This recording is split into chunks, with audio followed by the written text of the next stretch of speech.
बंगाल समाज में माता की पूजा का विशेष महत्व है और इसे बड़े हर्षोल्लास के साथ मनाया जाता है। छत्तीसगढ़ की राजधानी रायपुर में भी इस परंपरा का अनुसरण किया जाता है, जहां बंगाली समाज के लोग कालीबाड़ी और अन्य स्थानों पर माता रानी की प्रतिमा स्थापित कर 5 दिनों तक पूजा अर्चना करते हैं। जगद्धात्री पूजा बोलते हैं इसको।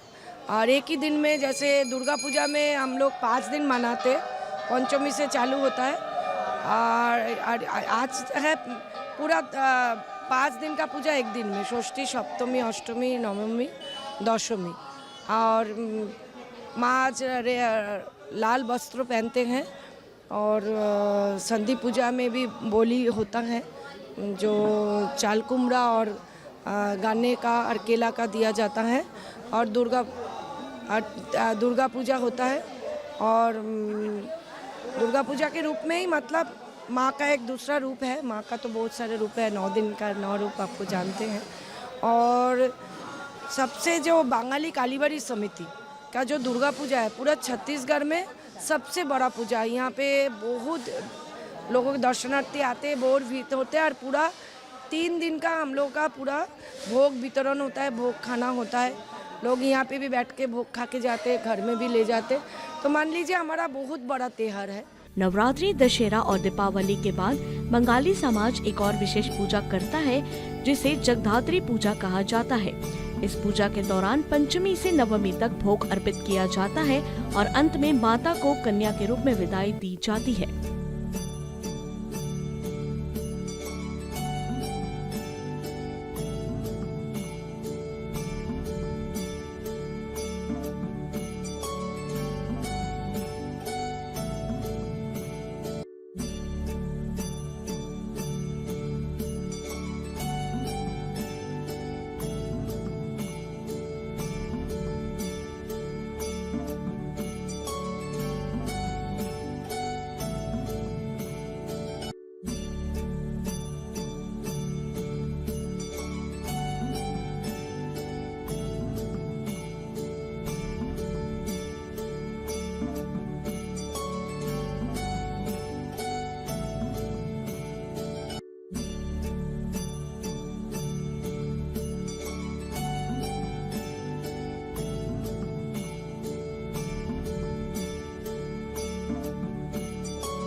एक्चुअली ये जो पूजा है हमारे बंगाल में दुर्गा पूजा के बाद जगतधात्री माँ का पूजा होता है। ये समापन का अंतिम ये पूजा है जिसको हम लोग काफ़ी एंजॉय करते हैं। हमारे कुल देवी के रूप में पूजा ये हमारे घर में शुरुआत हुई थी और एक ही दिन में माँ का संधि पूजा, षष्ठी, सप्तमी, अष्टमी और नवमी का भोग होता है, बोली होता है। ये हमारे घर में जब पहले होता था तो कालो मुख का दुर्गा पूजा मतलब जगतधात्री माँ का पूजा होता था। अब यहाँ पर जब हमने शिफ्ट किया तो इसको हम लोग सारे बंगाली समाज के लोग मिलकर आनंद उत्सव के रूप में मनाते हैं और माँ का स्वागत करते हैं और बस उनका कन्या के रूप में विदाई करते हैं और इस तरह से हम लोग मनाते हैं।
हर साल कार्तिक माह के शुक्ल पक्ष की नवमी तिथि को आंवला नवमी मनाई जाती है। आंवला नवमी को अक्षय नवमी के नाम से भी जाना जाता है। अक्षय नवमी को विशेष रूप से भगवान विष्णु की पूजा के लिए जानी जाती है। साथ ही इस दिन आंवले के पेड़ की भी पूजा की जाती है। शास्त्रों के अनुसार अक्षय नवमी के दिन किया गया पुण्य कभी समाप्त नहीं होता। इस दिन जो भी शुभ कार्य जैसे दान, पूजा, भक्ति, सेवा आदि किए जाते हैं, उनका पुण्य कई जन्मों तक प्राप्त होता है। आंवला नवमी का बहुत बड़ा महत्व है। ये कार्तिक मास को मनाया जाता है और आज के दिन हम सभी महिलाएं सौभाग्यवती प्राप्त करने के लिए घर में सुख शांति के लिए यहाँ आज़ाद चौक के गार्डन में आए हुए हैं और यहाँ आकर हम सभी महिलाएं पूजा कर रहे हैं। पूजा कर कर यहाँ पर कुछ खाने का भी बना कर लाते हैं, जिसको सभी कोई मिल बांट कर हम लोग खाते हैं और उसके बाद फिर अपने घर जाते हैं। एक दूसरे महिलाओं को एक दूसरे को श्रृंगार देना, हाँ, टीका लगाना, इसका क्या महत्व है? इसका ये महत्व होता है कि अगर सुहाग का सामान बांटने से ऐसे बोला जाता है कि इससे सुहाग बढ़ता है और पति की आयु लंबी होती है, इसलिए सुहाग का सामान देना बहुत शुभ माना जाता है आज के दिन में।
वहीं रायपुर में आंवला नवमी पर महिलाओं ने पेड़ के नीचे पूजा अर्चना कर अपने परिवार की खुशहाली की कामना की।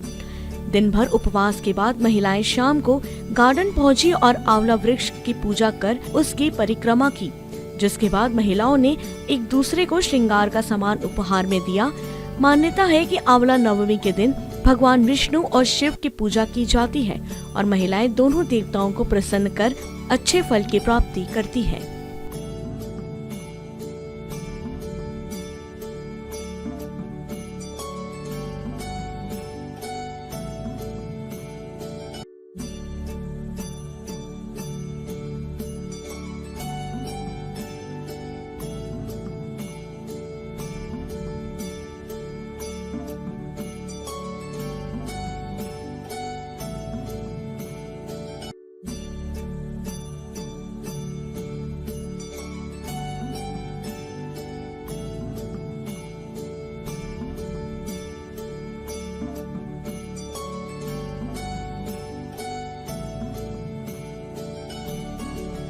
बहुत बड़ी है वो कथा होती है और सुहागनों के लिए विशेष प्रोग्राम है। और आज आंवला नवमी है तो यहाँ हर लेडीज़ आएगी, पूजा करेगी। सुहागन कंवारी भी कर सकती है, ऐसा नहीं है कि कंवारी लड़की नहीं कर सकती है।